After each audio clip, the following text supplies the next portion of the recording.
Welcome to 6 Minutes. Jason Fulmore. Today I'm here with NCAA qualifier, Michael McAleavey. Hey, Michael, how are you? Good. How are you? Thank you for having me on. Yeah, I'm good. I don't have as busy of a week coming up as you do. Yeah. We're getting ready to take off to Detroit tomorrow evening. All right. That's pretty cool. So this is your second time back. You wrestled last year at NCAA's. What does it mean to say NCAA qualifier to you? I think, just to wrap it up, just kind of like hard work, I put in hard work year round, and I'm grateful for the opportunity to go up there and represent my school and just kind of showcase all the hard work I've been putting in over the years. Yeah. And, I want to step away from the NCAA's for a second. We'll finish with that. But you're a PA kid down in South Carolina. So tell us a little bit how you got from PA to South Carolina and what that trip has kind of been like. Yeah, so I had an old teammate that wrestled with me in high school, and he came down here and he kind of got in my ear my senior year of high school. He's like, hey, it's a military college. Why don't you come down and take a look at it? And I did, and I fell in love with it as soon as I came down, downtown Charleston, just the area. And of course, the weather. That's the big change from, the north. But I fell in love with the school immediately. And, I'm grateful that I made that decision a long time ago, and I'm happy with it now. Well, and you've been at the Citadel now. Is this 5? Is this your 5th year? This will be my 6th year. This will be your 6th year. So yeah, you've been there for a while. Yes, so how has the program changed over those 6 years? And then how have you kind of changed as a wrestler and as a person and everything else over the last 6 years? Yeah, so a lot of people coming and going. I'm glad to have Coach LeBlanc and Coach Welch in my corner every match. They've been great with me.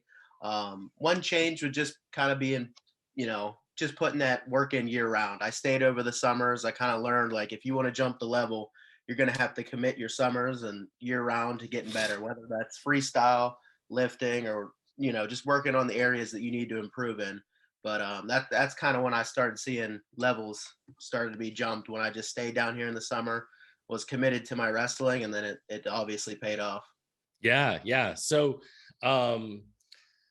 tell us, because I'm not 100% sure everybody who listens knows the Citadel like I do. Actually, one of my wrestlers when I coached high school was a heavyweight NCAA qualifier for the Citadel, Billy Linnane, back in the day, a long time ago. So I know what the Citadel is, but I know it's a military school. What else can you tell like the average person about Citadel?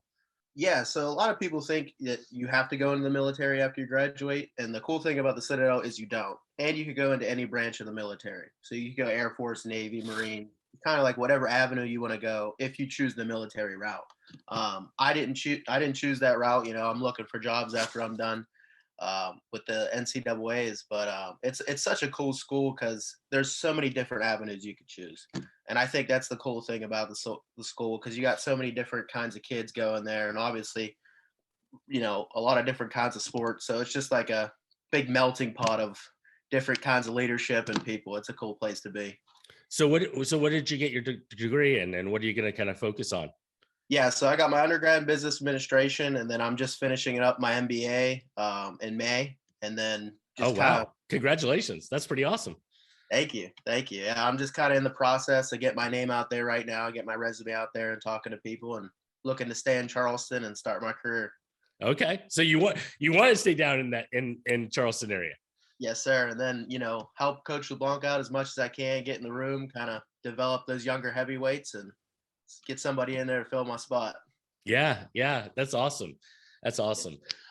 So because you've been there for a while, if you were to point to one thing that you love about the Citadel or the program, what would be that one thing that is your kind of favorite thing about being there? I think just having, motivating teammates around me at all times. I'm always inspired by my teammates, whether it's the work they put in, whether in the Army or anything. I'm always inspired when I come to practice, and they always inspire me to work more, because I'm just to see the workload that they take on and different leadership type roles they take on, whether it's with the cadre or with other students, I'm always inspired by my teammates. That's cool. Awesome.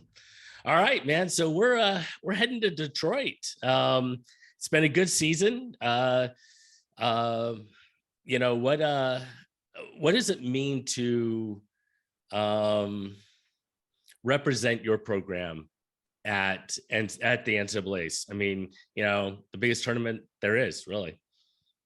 I mean, it's like I said before, I'm just grateful for the opportunity. Um, but it's such a cool feeling last year and this year, just representing your hometown and the school, because there's so many people behind you. A lot of people reached out, whether it's a text or a call, and it really just, it really makes me proud to represent the school, because there's so many good people that, so many resources and people that helped me out throughout the years. And I just want to show my gratitude towards them and be like, hey, I'm doing this for you guys. All the hard work you put into me, I just want to go out there and display it on the big stage. Very cool. Yeah. All right. So let's get to the nitty gritty in terms of the actual tournament. Um, you know, you've won close matches, you've lost close matches. I mean, last time you were at NCAAs, I think you lost in sudden victory. So what is it that you have worked on that's going to make it different this year? That's going to make you more successful this year?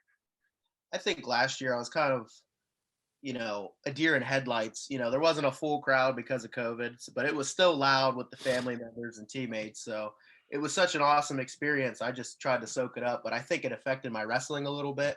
I wasn't as loose. I wasn't getting to my attacks, and it showed. I lost in overtime and lost that first match. But I think going in with the experience this year, it's my last ride. I want to just go in there free flowing, just get to my attacks and wrestle my matches. This is the last time I'm going to wrestle. So I just want to go out with a bang, really. Yeah, no doubt. And it's the difference between you guys, it all seems to be so very small. It's the finest details that seem to kind of come down to whether it's a win or a loss at the end of the day. What has been kind of the mental preparation as far as getting ready for something like that? Yeah, I mean, it's obviously the saying I always use is you can't eat an elephant in one bite. So you have to take small chunks, little bites. And Coach LeBlanc always says, win the little battles. If you're winning the hand fight, if you're winning, if you're getting to your shots, those things will add up over the 7-minute match. I think if you focus on one thing, you're going to get distracted and you're going to lose focus. But just really focusing on those little battles, moving your feet, heavy hands, working to your shots, I think that really pays off at this level. Yeah. No, I mean, it pays off at every level, Yes. but it certainly is probably the most important thing, or one of the most important things at the level that you're talking about. All right, man. Well, anything else that I didn't ask you that you were anticipate I'd ask you? No, I'm just excited to go with my teammate, Dejan Casto. I went myself last year, but it's good to, I've been watching him grow throughout the years, and I'm really excited to watch him compete as well. So I'm glad I'm going with somebody, and we're going to go make some noise. All right, man. Well, best of luck. I hope you do great, and we'll be watching on Thursday. Thank you, sir. Thank you for having me on. Yeah, absolutely.